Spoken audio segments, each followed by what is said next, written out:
एक शाम प्राची टीवी पर सीरियल देख रही होती है, तभी उसकी सास वहां आती है। अरे सीरियल में तो ऐसे मग्न है जैसे आज रात का खाना पड़ोसी आकर बनाएंगे। मुझे पता ही नहीं था आपने अपने बेटे की शादी पड़ोस में भी की हुई है। हैं? मतलब?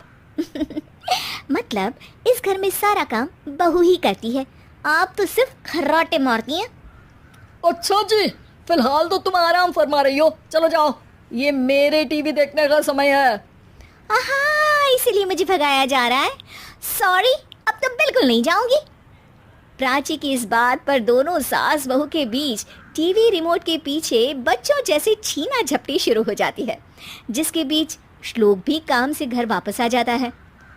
हाँ, आज मेरी चूहे बिल्ली की जोड़ी किस बात पर झगड़ रही है?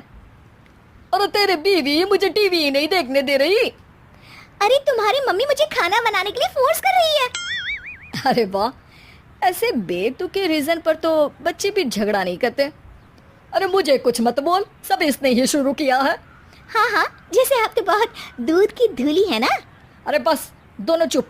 प्राची जाओ, खाने की तैयारी करो। और माँ तुम छोड़ो, तुम्हें क्या बोलूं, शांति से अपना सीरियल देखो, मुझे दोबारा लड़ने की आवाज सुनाई नहीं देनी चाहिए।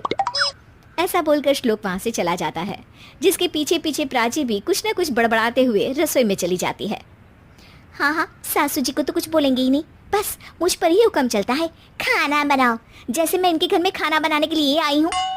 इसी तरह शाम बीतती है और रात को श्लोक और प्राची की सास खाना खाकर सोने चले जाते हैं, लेकिन प्राची गुस्से में कुछ खाए बिना काम में ही लगी रहती है। इस घर में किसी को घंटा फिक्र नहीं पड़ता, मैं खाऊं या भूखी रहूं। प्राची कुछ देर के लिए रसोई से बाहर जाती है और जैसे ही वापस आती है तो वहां दूध का भरा ग्लास देखकर हैरान रह जाती है। फिक्र पूरी है, बस दिखाना नहीं है।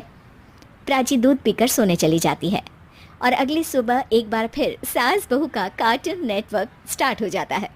ये तुमने ही किया है। अरे अजीब जबरदस्ती है, मैं बोल रही हूँ मैंने कुछ नहीं किया। दोनों ने मिलकर पूरे घर को पागल खाना बनाया हुआ है। यहाँ कोई नॉर्मल इंसान तो रह ही नहीं सकता, इसीलिए अब पड़ोसी क्या रिश्तेदार भी घर आने से कतराते हैं। और सुन बेटे, तू भी चंगा, तेरी माँ भी चंगी, तेरी बीवी भी चंगी, रिश्तेदार। हाँ जी, आपको नहीं पता क्या, गंगाधर ही शक्तिमान है, रिश्तेदार ही। हाँ हाँ, बस समझ गया।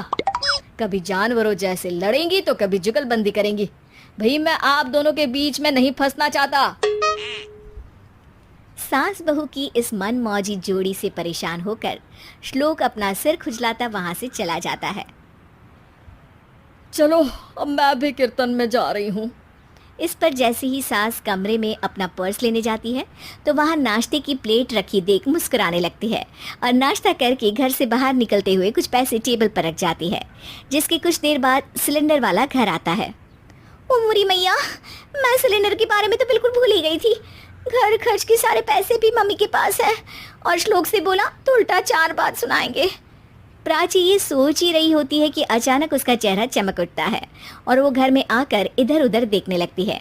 तभी उसकी नज़र टेबल पर रखे पैसों पर पड़ती है, जिन्हें वो सिलेंडर वाले को दे देती है। ये सब श्लोक देख लेता है।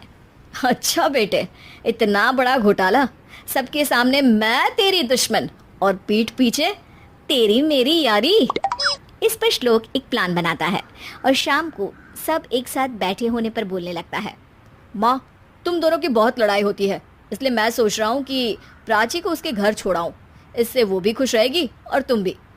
अचानक श्लोक की ये बात सुनकर सास बहू शौक से उसकी तरफ देखती हैं। अरे ऐसे कैसे घर छोड़ाओगे, मुझे कहीं नहीं जाना। अरे तुमने बोला नहीं पर मैंने सुन लिया, तुम्हें मम्मी के साथ रहना अच्छा नहीं लगता, मुझे पता है। अरे वो अरे, जब बहू खुद कुछ काम बोले तो वो तुझे सुनता नहीं, और अब जो इसने बोला ही नहीं वो तू समझ गया। जब उसे नहीं जाना तो फिर जबरदस्ती क्यों कर रहा है? अच्छा, फिर आपको मौसी के घर छोड़ाता हूँ। बस अब आप दोनों एक घर में एक छत के नीचे नहीं रह सकती। मैं इस टॉम एंड जेरी की जोड़ी को और नहीं झेल सकता। है? ऐसे कैसे नहीं रह सकते? तुम्हें इतनी दिक्कत है तो तुम्हारा बोरिया बिस्तर पैक कर देती हूँ, लेकिन मम्मी जी कहीं नहीं जाएंगी। बिल्कुल यही सुनना था मुझे। अगर दोनों में इतना ही प्यार है फिर हर वक्त ये लड़ाई का नाटक क्यों करती हो? देखा मैंने कैसे माँ किचन में दूध रखती है और तुम उनके लिए कमरे में नाश्ता रखती हो, और कैसे वो पहले ही तुम्हारी दिक्कत समझकर घर में पैसे रखकर बाहर जाती है। अरे भाई, इतना ड्रामा तो डेली सोप में भी नहीं होता जितना तुम दोनों ने इस घर में फैलाया हुआ है। तू हमें टॉम एंड जेरी बोलता है ना, तो याद कर वो दोनों भी एक दूसरे को बाहर वालों की बुरी नज़र से बचाने के लिए हमेशा सबके सामने लड़ते थे, लेकिन अकेले में दिक्कत के समय मदद भी तो करते थे। बस हमारा रिश्ता भी कुछ ऐसा ही है। और वैसे भी अगर सास बहू में तू मैं नहीं होती तो दुनिया वालों को कहानियाँ कैसे मिलेंगी?